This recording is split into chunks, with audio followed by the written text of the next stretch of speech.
Hello, you wonderful people, and welcome to another episode of Crime Centric. This being a show where I talk about crime dramas that I watch. For today's episode, I'm going to talk about the latest episode of Coroner. I say latest episode, but in fact, it's actually last week's episode because I'm behind, but, tangents aside. Lot of really interesting things went down in this episode, so let's break it down. Okay, so it is Jenny's first day back at work officially, because she did some work last week, but that was kind of while she was still on her off time. She's actually not supposed to come back for 57 more days, but Jenny's kind of deep diving into work to kind of get away from a lot of stuff. Well, she tried to get away from the Liam thing. That didn't work out. Death still kind of followed her wherever she went.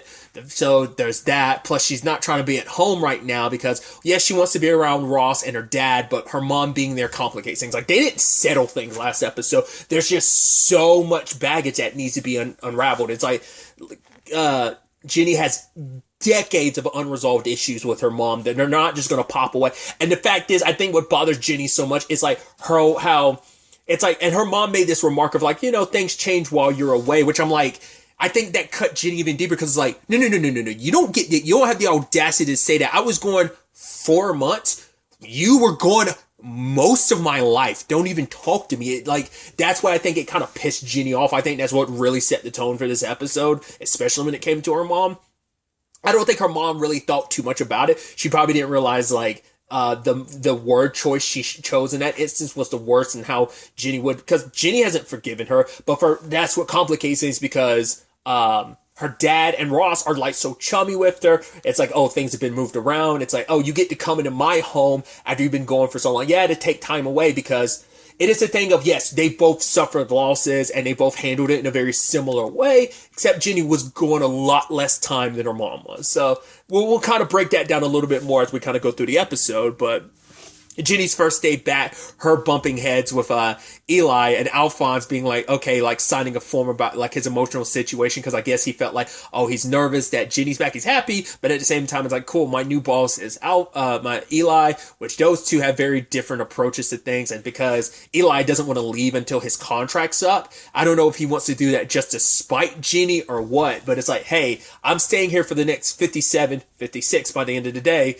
I mean, by the end of the episode, days until my contract is up. And him and Jenny have very different approaches to things. Jenny is very personal when it comes to death, which has its benefits and its detriments. Like, she stays so close to death. And even Eli saying the line of, you think just because people hurt, you have to hurt. Like, she kind of takes on a lot of people's stuff because, like, it's there for her. And I think easing people's pain, like she kind of like ends up empathizing a lot and kind of ends up absorbing a lot of that, and I think it helps her with certain aspects of her own situation, but she's also taking in other people's stuff too, and I think it weighs down her situation even more because of those aspects. So, but because Eli's very by the book, it's like, well, first and foremost, we're coroners, we're not therapists, we're not social services, we're not police. Because Jenny, I mean, her way of doing things has worked for so long because she's had this relationship with the cops for like such a long time. Obviously, Malik is happy to have her back because it's like, oh,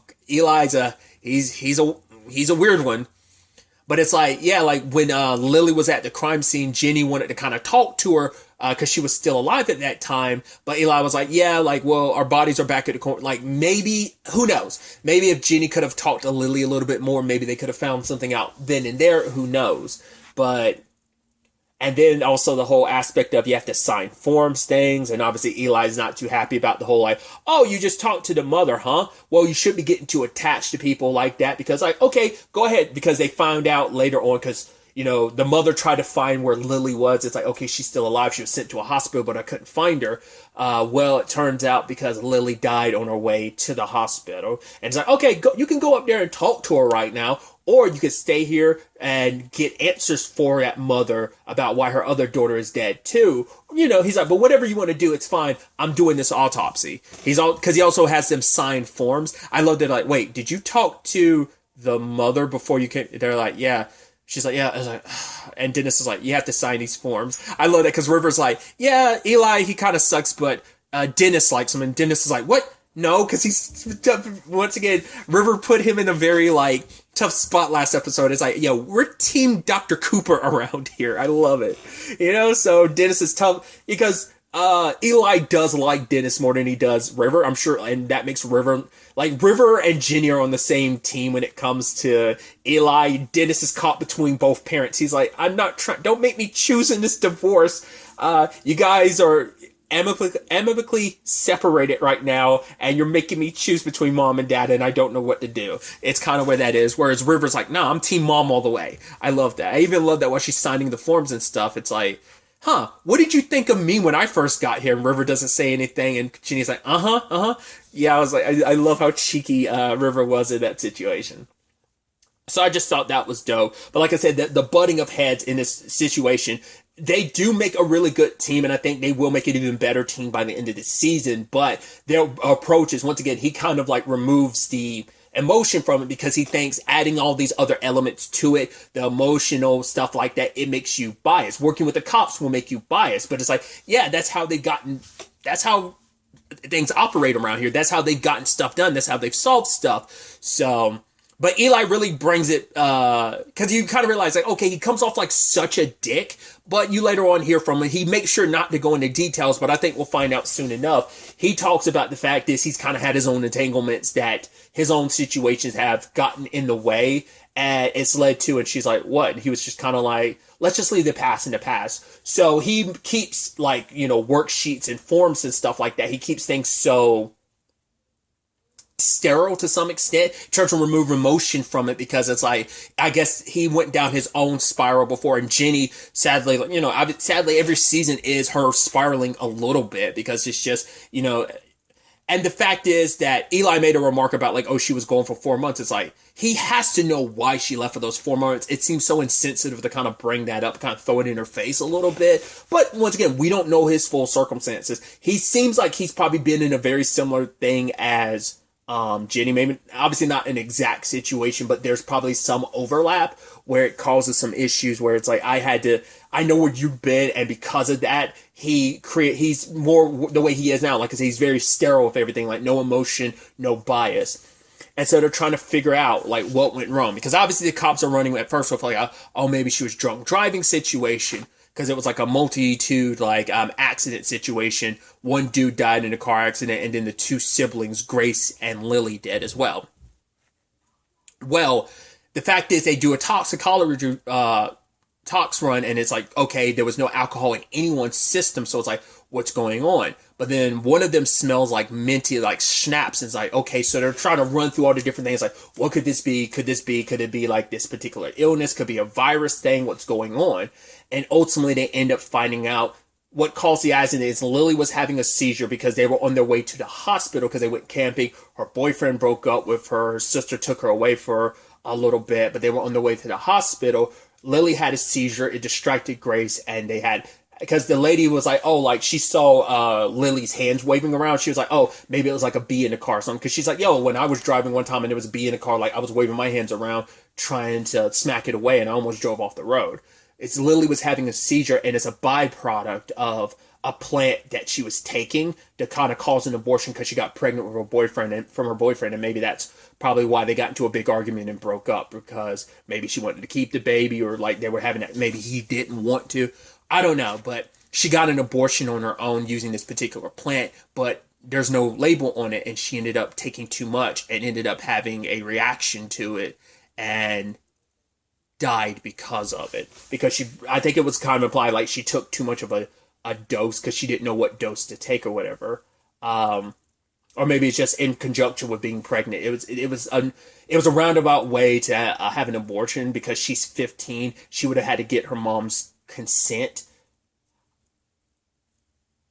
Because I was about to say, I wonder, is this related? But I think these episodes, it's a poignant episode to kind of have right now. I mean,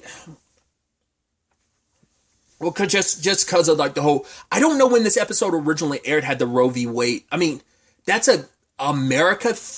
Well, I think that's a world. No, it's definitely a states thing, but I don't. It's just, it's very, I think that's still a very poignant conversation at any point in time, but especially this year, that's a very, very poignant conversation about abortion. But I think, like, I don't know.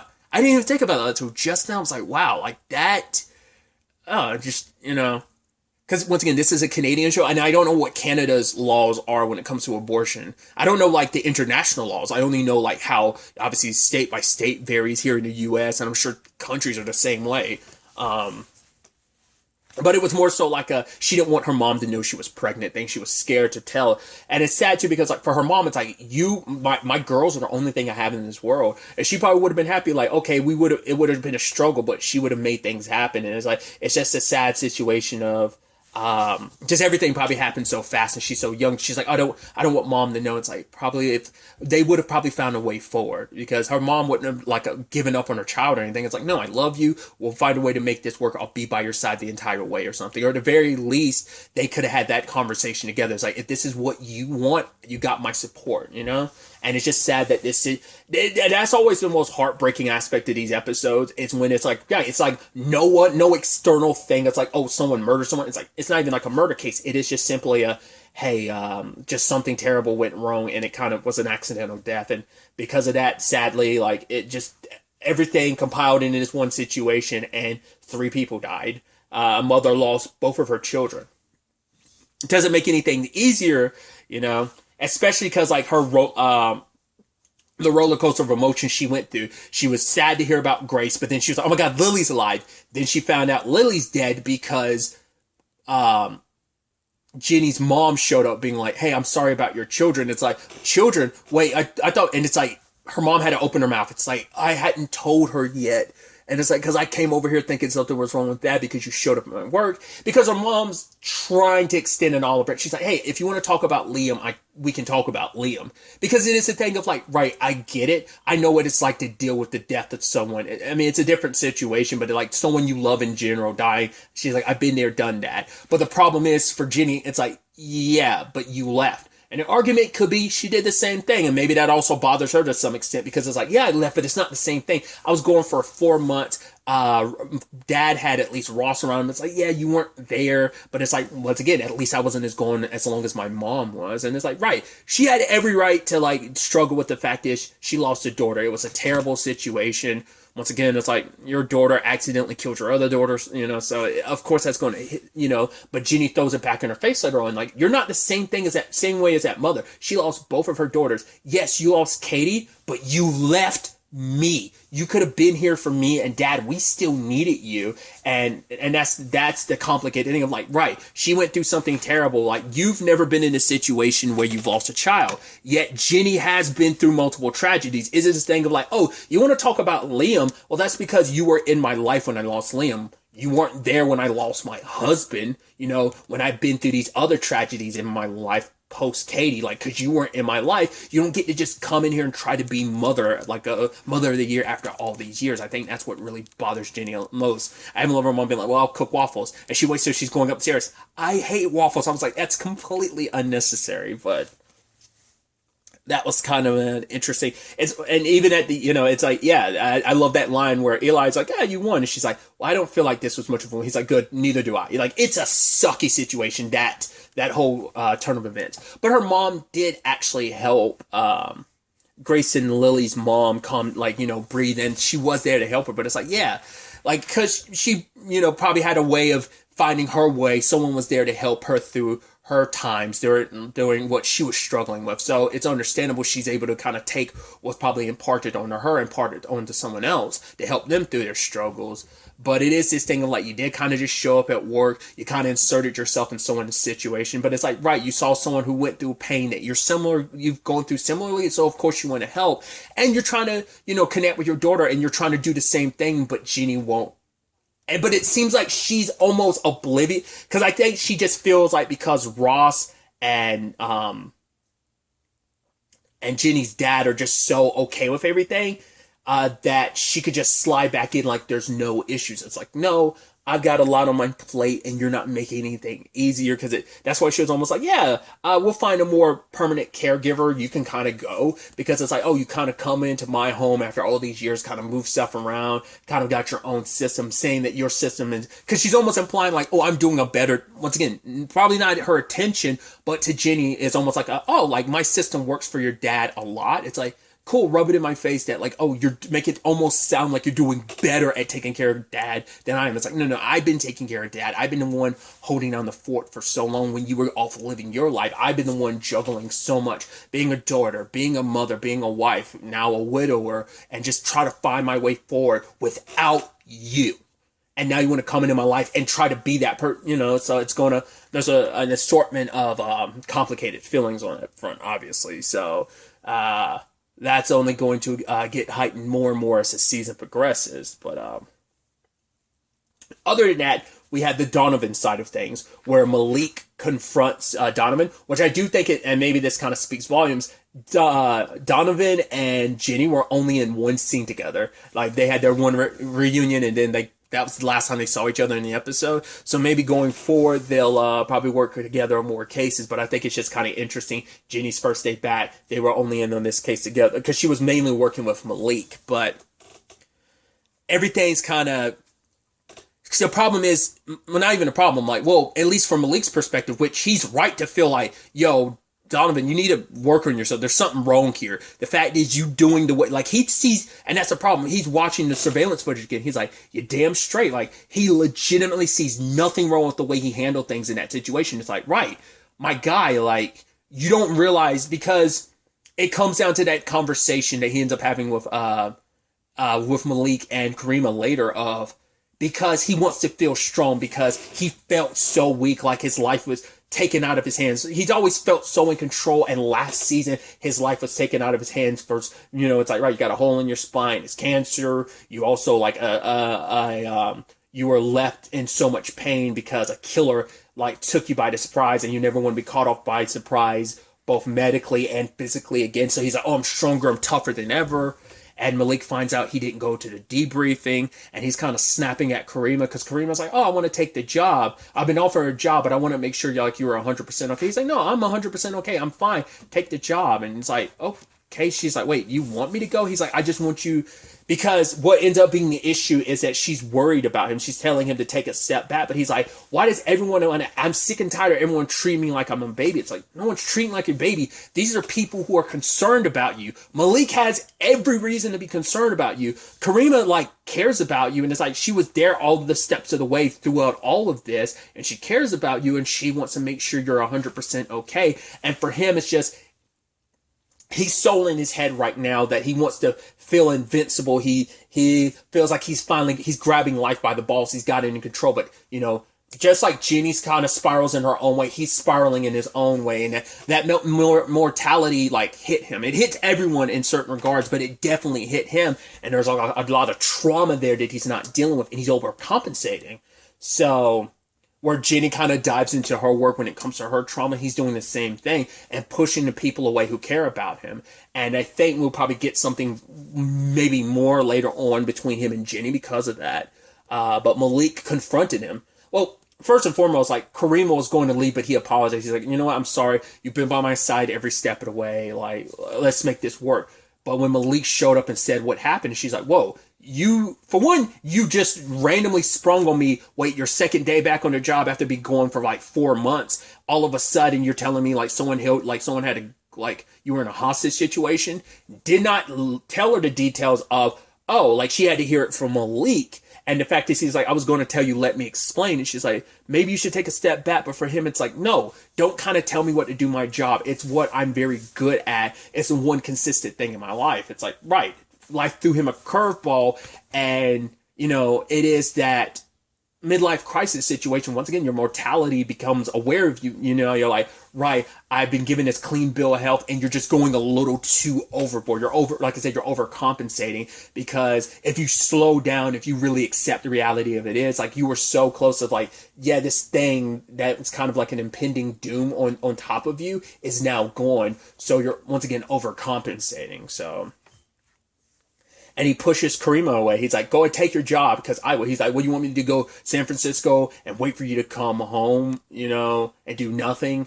And she's just like, right, let's talk this out. But it's like, right, you really, if you say that, mean that you want me to leave and not come back, because you will not get a third. I'm not a third strike type of person. And he's like, just go. And she does, which he does regret, but it's not like oh man, I'm snapped out of it, I'm going to be good going forward. It's like, no, a lot of these issues are still going to be there. He just happened to push away the two people who care about him. Luckily, he still has Ginny in his corner, but I think with everything she's going through, and maybe they can end up helping each other in the long run. Maybe not. We'll have to wait and see, but both of them are dealing with something, and I think that's going to be such an interesting element to it too. I'm also curious, like kind of another side element to this episode is the whole situation with Ross. Obviously with his job and everything, and he's not getting like people like recommending him. What was it, like for Food Scout or whatever? So his dad was looking for his music. I mean, his grandpa was looking for his music. He's like, "Oh, can you help me?" I love the whole Ross. It almost just reminds me of the Stewie, mommy, mom, like it kind of reminded me of that. But it's like, "Oh, can you help me?" He's like, "Oh, you help me find my music," and they end up finding his father's recipes, and he's trying it out. So kind of, I love the whole like 8 out of 10. All right, more like 6 out of 10, but it's not half bad. So I thought that was kind of a nice thing, because it's also a way for Ross to kind of reconnect with his father. I am curious to see if that ends up being a lone. Well, that's obviously playing into Ross's like storyline this season, but I'm curious, like Ross cooking more dishes of his father's, especially with everything with her mom going on right now. How, well, Ginny and her mom, but I'm curious, like, will any of that stir anything up in Ginny? We'll have to wait and see if that ends up becoming like a bigger thing, or will that just be like a Ross through line, or will there be something else going on there?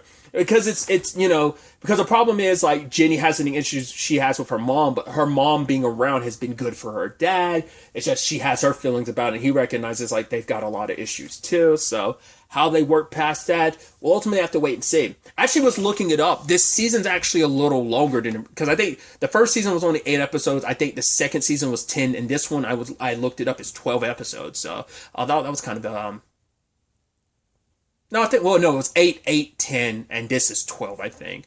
I think that's, because I forgot it's the 4th season, not the 3rd season. Either way, I'm really excited to ultimately see where the next episode ends up taking us going forward with all of this. Obviously, because I'm behind, the episode's already out, so whether I get to that today or tomorrow, I'll ultimately have to wait and see. But I'm very interested to see what ends up happening next.